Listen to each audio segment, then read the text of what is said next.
At Anurag University, be everyone you dream to be.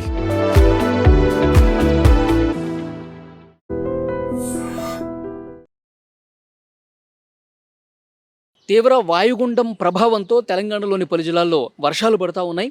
Hyderabad వాతావరణ కేంద్రం ఇవాళ రేపు ఈ 2 రోజుల పాటు తెలంగాణ వ్యాప్తంగా వర్షాలు కురిసే అవకాశం ఉందని చెప్పి చాలా స్పష్టమైనటువంటి సమాచారం ఇచ్చింది. ముఖ్యంగా ఉత్తర తెలంగాణ, పశ్చిమ తెలంగాణ, ఈశాన్య తెలంగాణ ఈ జిల్లాలకు సంబంధించి వర్షాలు కురిసే అవకాశం ఉంది. ఇప్పటికే ఎల్లో అలర్ట్ కూడా జారీ చేసినటువంటి పరిస్థితి ఉంది. ఇక హైదరాబాద్ విషయానికి వస్తే హైదరాబాద్లో నిన్న రాత్రి నుంచి కూడా వర్షం పడతానే ఉంది. కంటిన్యూస్గా ఈ తెల్లవారుజాము నుంచి కూడా వర్షం పడతానే ఉంది. అంటే భారీ వర్షం కాకపోయినా ఒక మోస్తరు వర్షం కురుస్తూనే ఉన్నటువంటి పరిస్థితి ఉంది. ఇవాళ రేపు కూడా హైదరాబాద్లో ఆకాశం పూర్తిగా మేఘావృతం అయిపోయి ఒక మోస్తరు వర్షం కురిసే అవకాశం ఉన్నట్టుగా వాతావరణ శాఖ చాలా స్పష్టంగా తెలియజేసింది. అయితే ఏ జిల్లాలకి వర్షపాతం ఎక్కువగా ఉండే అవకాశం ఉంది, ఏ జిల్లాలకి వర్షపాతం ఒక మోస్తరుగా ఉండే అవకాశం ఉందో జిల్లాలతో సహా వాతావరణ కేంద్రం చాలా స్పష్టంగా చెప్పింది. ఆ జిల్లాలు ఏంటనేది కూడా ఒకసారి మీకు చదివి వినిపిస్తాను. ముఖ్యంగా హనుమకొండ కావచ్చు, భూపాలపల్లి, జగిత్యాల, కరీంనగర్, పెద్దపల్లి, రాజన్న సిరిసిల్ల జిల్లాలకు ఆరెంజ్ అలర్ట్ జారీ చేసింది. ఆరెంజ్ అలర్ట్ అంటే భారీ వర్షం కురిసే అవకాశం ఉందని చెప్పి చాలా స్పష్టంగా అవుతుంది. ఈ జిల్లాల్లోని ప్రజలు కొంత అప్రమత్తంగా ఉండాల్సినటువంటి అవసరం ఉంది. అతి భారీ వర్షాలు కూడా ఒకవేళ కురిస్తే కనుక లోతట్టు ప్రాంతాలు పూర్తిగా జలమయమయ్యే అవకాశం ఉంది కాబట్టి కొంత అప్రమత్తంగా ఉండండి. అక్కడ స్థానికంగా ఉన్నటువంటి అధికారులు కూడా లోతట్టు ప్రాంతాల్లో కొంత పరిశీలించాల్సినటువంటి అవసరం ఉంది, సమీక్షించాల్సినటువంటి అవసరం ఉందని కూడా దీన్ని బట్టి అర్థం చేసుకోవాలి.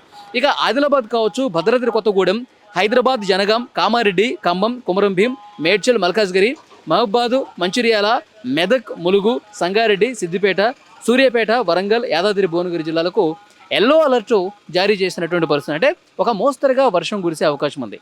ఎల్లో అలర్ట్ ఇటు హైదరాబాద్లో కూడా ఎల్లో అలర్ట్ ఉంది. ఇప్పుడు నేను చదివినటువంటి జిల్లాల్లో కూడా ఎల్లో అలర్ట్ ఉంది. అంటే ఒక మోస్తరుగా వర్షం పడే అవకాశం ఉంది.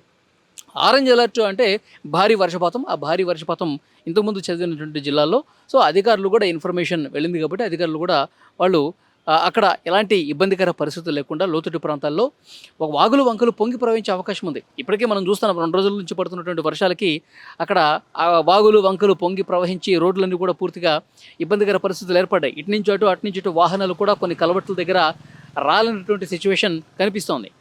డెఫినెట్గా ఇంకొక 2 రోజుల పాటు వర్షాలు ఉన్నాయి కాబట్టి 2 రోజుల పాటు ఆరెంజ్ అలర్ట్ ఉన్నటువంటి ఆ జిల్లాలకి భారీ వర్షపాతం నమోదైతే కనుక డెఫినెట్గా కొంత లోతట్టు ప్రాంతాలు జలమయమయ్యే అవకాశం ఉంది. కాబట్టి అధికారులు అక్కడ ఎక్కువగా ఫోకస్ పెట్టి ఇబ్బందికర పరిస్థితులు తలెత్తకుండా జాగ్రత్తలు తీసుకోవాల్సినటువంటి అవసరం ఉందని హైదరాబాద్ వాతావరణ కేంద్రం తెలియజేసింది. ఇక హైదరాబాద్లో ముఖ్యంగా ఇక్కడ జూబ్లీహిల్స్ కావచ్చు, తర్వాత అమీర్పేట, ఖైరతాబాదు, ఉప్పలు, తర్వాత ఫిర్యాదుగూడ అటువైపు, తర్వాత మియాపూర్ ఇటువైపు మొత్తం 4 వైపులా కూడా ఆకాశం పూర్తిగా మేఘావృతం అయిపోయి వర్షం పడతానే ఉంది. గత రాత్రి నుంచి ఈరోజు ఉదయం వరకు కూడా వర్షం కురుస్తూనే ఉంది. 4 వైపులా కూడా వర్షం పడతానే ఉంది. 2 రోజుల పాటు వాతావరణం ఇదే విధంగా ఉండే అవకాశం ఉంది. ఆరెంజ్ అలర్ట్ లేకపోయినప్పటికీ కూడా ఎల్లో అలర్ట్ ఉన్నప్పటికీ కూడా వర్షాలు పడుతూ ఉన్నాయి. ఇంకా భారీ వర్షాలు కూడా కురిసే అవకాశం ఉంది కాబట్టి అందుకు తగ్గట్టుగా అధికార యంత్రాంగం చర్యలు తీసుకోవాల్సినటువంటి అవసరం ఉంది.